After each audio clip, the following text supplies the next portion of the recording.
ಬಿಜೆಪಿಯವರು ಎಂದಿಗೂ ಜಾತ್ಯತೀತತೆ ಸಾಮಾಜಿಕ ನ್ಯಾಯದ ಪರವಾಗಿ ನಿಂತವರಲ್ಲ. ವಕ್ಫ್ ಕಾನೂನು ತಿದ್ದುಪಡಿ ತರಲು ಮುಂದಾಗಿರುವ ಕೇಂದ್ರದ ಕ್ರಮವನ್ನು ಸಂವಿಧಾನದ ತತ್ವ ನಂಬಿಕೆ ಇರುವ ಕಾಂಗ್ರೆಸ್ ಪಕ್ಷ ಸಂಪೂರ್ಣವಾಗಿ ವಿರೋಧಿಸುತ್ತದೆ ಎಂದು ಮುಖ್ಯಮಂತ್ರಿ ಸಿದ್ದರಾಮಯ್ಯ ಅವರು ತಿಳಿಸಿದರು.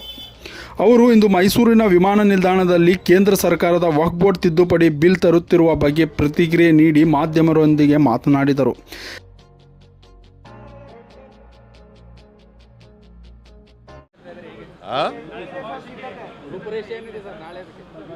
ಪ್ರಿಪ್ರೇಷನ್ ನಾನು ಮಾಡ್ತಾ ಇಲ್ಲ.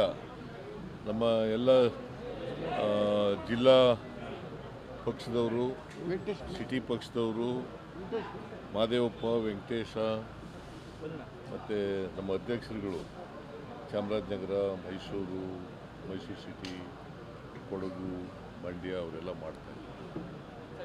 ಕೇಂದ್ರ ಸರ್ಕಾರ ಸರ್ ಇವತ್ತು ಮತ್ತೊಂದು ದೂರು ದಾಖಲಾಗಿದೆ ಸರ್. ಜನಪ್ರತಿನಿಧಿ ನ್ಯಾಯಾಲಯದಲ್ಲಿ ಆರ್ಟಿಐ ಕಾರ್ಯಕರ್ತರು ದೂರು ದಾಖಲು ಮಾಡಿದ್ದಾರೆ ಸರ್. ಹಾಕಿ ಸುಳ್ಳು ಕೇಸ್ಗಳು ಹಾಕಿದ್ರೆ ಅವಕ್ಕೆಲ್ಲ ಉತ್ತರ ಕೊಡೋಕ್ಕೆ ಶಕ್ತಿ ಇದೆ. ಸುಳ್ಳು ಕೇಸ್ಗಳವೆಲ್ಲ ನಿಲ್ಲಲ್ಲ ಕಾನೂನು. ಕೇಂದ್ರ ಸರ್ಕಾರ ವಕ್ಫ್ ಬೋರ್ಡ್ ಬಗ್ಗೆ ಬಿಲ್ಲು ವಕ್ಫ್ ಬೋರ್ಡ್ ಮೇಲೆ ಬದಲಾವಣೆ ಮಾಡಲಿಕ್ಕೆ, ಅಮೆಂಡ್ಮೆಂಟ್ ಮಾಡಲಿಕ್ಕೆ ಇವತ್ತು ಪ್ರಯತ್ನ ಮಾಡ್ತಾ ಇದ್ದಾರೆ. ಯಾಕಂದರೆ BJPಯವರಿಗೆ ಮತ್ತು NDA ಕೇಳಿಸ್ತಾರೆ. ಹೋಗು, ನಾ ಏನು ಮಾಡೋದು?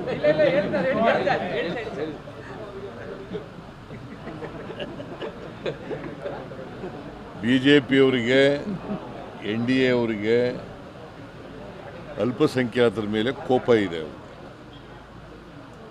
ಯಾಕಂತಂದರೆ BJPಯವರು ಯಾವತ್ತೂ ಕೂಡ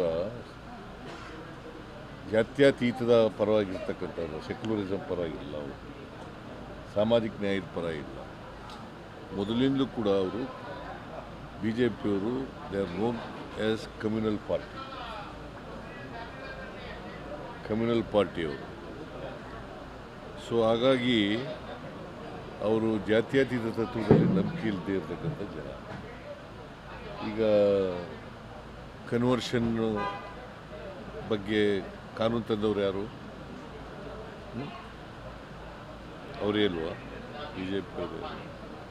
ಕೌ ಸ್ಲಾಟರ್ ಅಮೆಂಡ್ಮೆಂಟ್ ತಗೊಂಡ್ಬಂದವರು ಯಾರು? ಅವರೇ ಅಲ್ವಾ?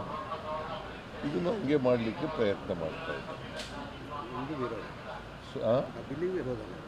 ನಾವು ಸಂಪೂರ್ಣವಾಗಿ ಅದನ್ನು ವಿರೋಧ ಮಾಡ್ತೀವಿ.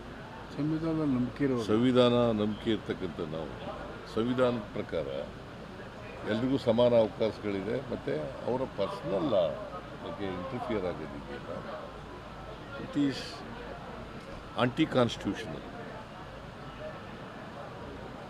ಸೊ ನಾವು ಸಂಪೂರ್ಣ ಕಾಂಗ್ರೆಸ್ ಪಾರ್ಟಿ ಮತ್ತು ಇಂಡಿಯಾ ಪಾರ್ಟಿಗಳು ಅದಕ್ಕೆ ವಿರೋಧ ಮಾಡ್ತಾರೆ. ನಾಳೆ ಉಳಿದದ್ದೆಲ್ಲ ನಾಳೆ ಮಾತಾಡ್ತೀನಿ. ನಡಿ.